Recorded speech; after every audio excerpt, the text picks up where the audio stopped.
Well, we'd like to welcome Stanley Nelson, the director of Freedom Riders. That'll be premiering on PBS on May 16th. And thank you for coming to the studio today. Thank you for having me. Completely. And we also have one of the Freedom Riders with us, Burks-Brooks. Thank you for being here. Before we get started with the interview, we do have a preview of the Freedom Riders that we'd like to show everybody right now. The idea of the Freedom Rides is challenging segregation so frontally and so aggressively. We were past fear. If one person falls, others take their place. I asked God to be with me, to give me the strength I would need to remain nonviolent. We knew that we had taken a stand and that it was going to be better. Freedom Riders, an American experience film. Okay, Stanley, we will start with you. First off, who were the Freedom Riders? Well, in 1961, a group of 12 men and women, white and black, decided that they were going to test the segregation laws of the South by getting on Greyhound buses and Trailways buses, 6 on each, and just going down south. And the white and black people would sit together on the front of the bus. The white people would use the colored-only restrooms. The black people would use the white-only restrooms. They would eat together in the restaurants and the bus stations, and they would just kind of see what happened. And that's how it started out.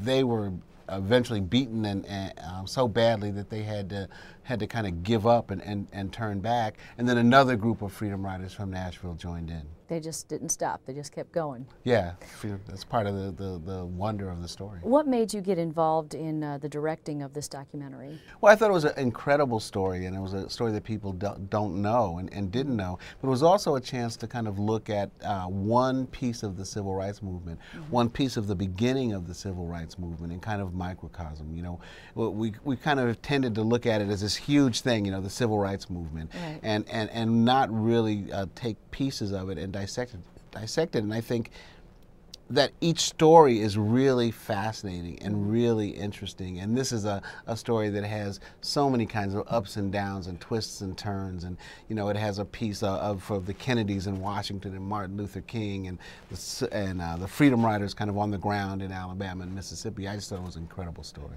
Who actually started the idea of the Freedom Riders, and was President Kennedy involved in this at all? I'm sorry, I'm not sure. The idea of the film, or the No, idea? I'm sorry, the idea of the actual Freedom Ride itself. The Freedom Riders was, the idea of the Freedom Riders was started by CORE, which was a Congress of Racial Equality, which is a civil rights organization back in the day. And it was their idea to start the Freedom Rides at first. And in the beginning, no, the Kennedys, JFK was president, and Bobby Kennedy, who was the Attorney General, were not involved. They actually kind of wanted to ignore it. They wanted it to go away. They were really concerned with the Cold War and with Russia, and JFK was about to go to a meeting to talk to Khrushchev, the Russian leader, for the first time. And so they really didn't want to deal with this at this time. They just wanted it to go away. Gotcha. And Catherine, you were actually one of the Freedom Riders. And how did you decide to get involved with this? Well, we were having a picnic, and at that time I was in Nashville, Tennessee. I was a student at Tennessee A&I State University. And we had been having demonstrations in Nashville, and we had been quite successful. We had integrated the theaters, and we had sit-ins. We had integrated the lunch counters, and we had also had pray-ins. Now, I don't know whether we integrated the churches or not, but we used to go and have pray-ins. And we were having a picnic, celebrating something, and then we heard that what had happened with CORE in Anderson, Alabama.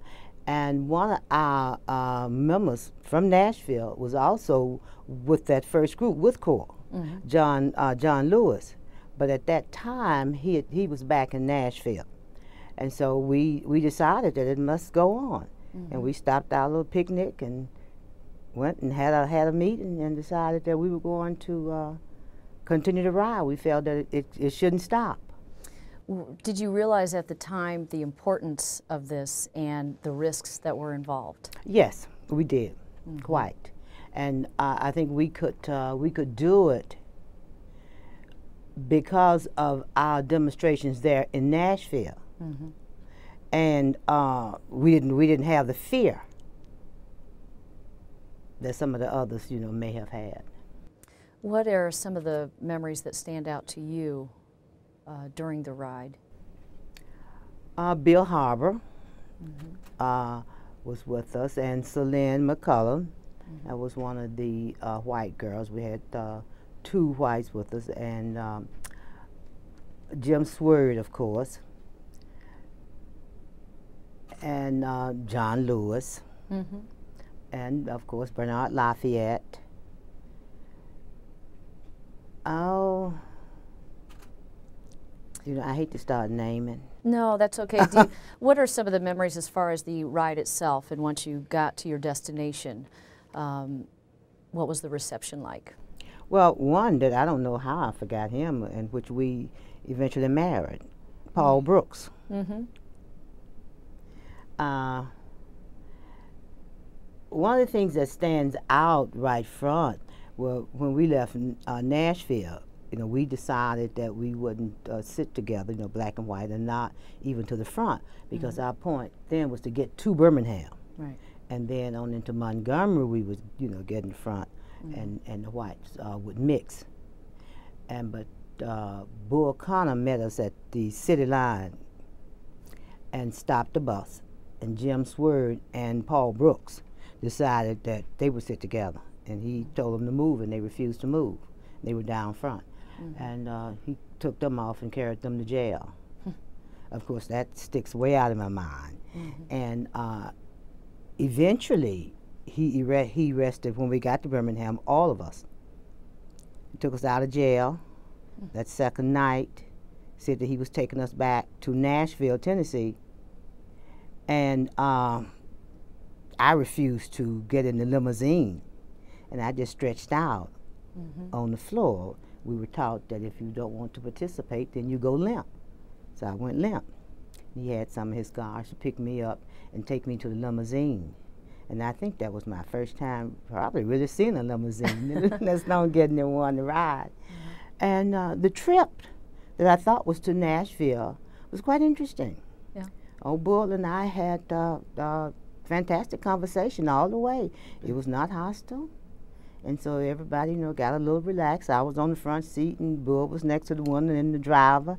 In the back, that was my girlfriend, Lucretia Collins, name I didn't call a minute ago, and John Lewis, a reporter from the Birmingham News.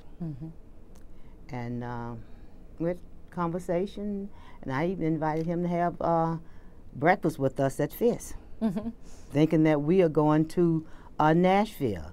And he just went into a lot of other things. He even started talking about the 1948 convention that I'd never heard of, but I didn't act like I'd never heard of, you know. And that's when they started the Dixiecrats, when they walked out of the Democratic convention, and that's when they ran Strong Thurmond for president.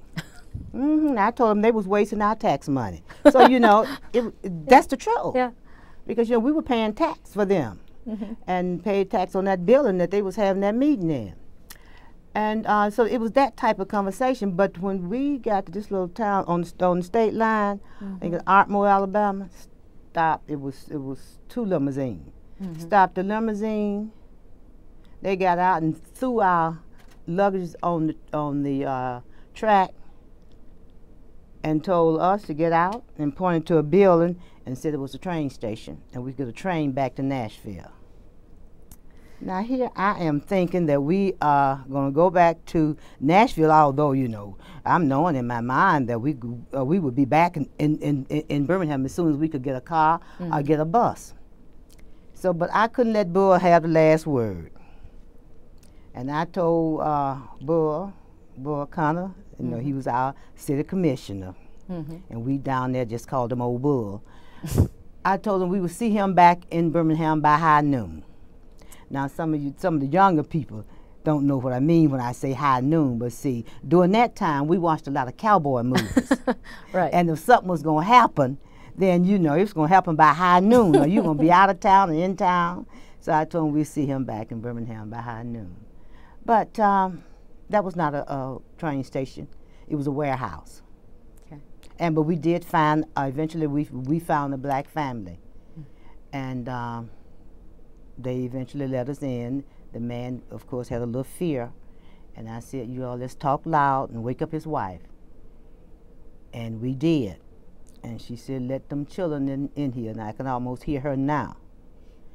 And then we called back to the office in Nashville. And of course, our office at that time was open 24 hours. And Diane was there, and a number of the others. And Leo Little borrowed a car and came and picked us up.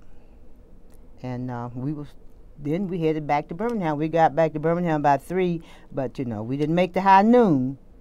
But when we got back there was another group of us from Nashville. It was when they arrested us, and then another group organized and came down. And I did read that at first you were actually kicked out of your college for this. Well, we got kicked out later. I was in Hinds County Jail. Mm-hmm. And when we got kicked out, as a matter of fact, some of the ministers came to visit us, and I was telling Reverend Smith what to tell his wife to register me, you know, in school. And so he said he just couldn't tell us that they had put us out. Mm. Yes, but we did go back, and I had only 9 hours to do before graduating. I was a senior. So we went back after we went to court. Okay. So we went to court, won our case, and then I did go back to school and graduate. But to specify, you actually were taken out of school because of doing something unlawful. Because yes, they passed a law. I think we may have been in jail when they passed the law, mm-hmm. that if you were arrested. Okay. Mm-hmm. Well, I want to thank you so much for sharing your story with us, and I really look forward to the documentary. What do you want people to take away from this documentary? Well, I mean, I think, you know, it's a documentary about the worst of America and also the best of America. You know, it's a documentary about how change can be made by people. It starts out with 12 people, you know, and it ends up, you know, over 400 Freedom Riders, and they just won't stop, you know. People like Catherine, you know, people who were not, you know, famous civil rights leaders. I think that's what makes the story so incredible, and they end up making change, and that's what it's about. Well, we really look forward to the documentary. Again, it premieres on PBS on May 16th, and we thank you both so much for stopping by today. No, thank you. Thank you.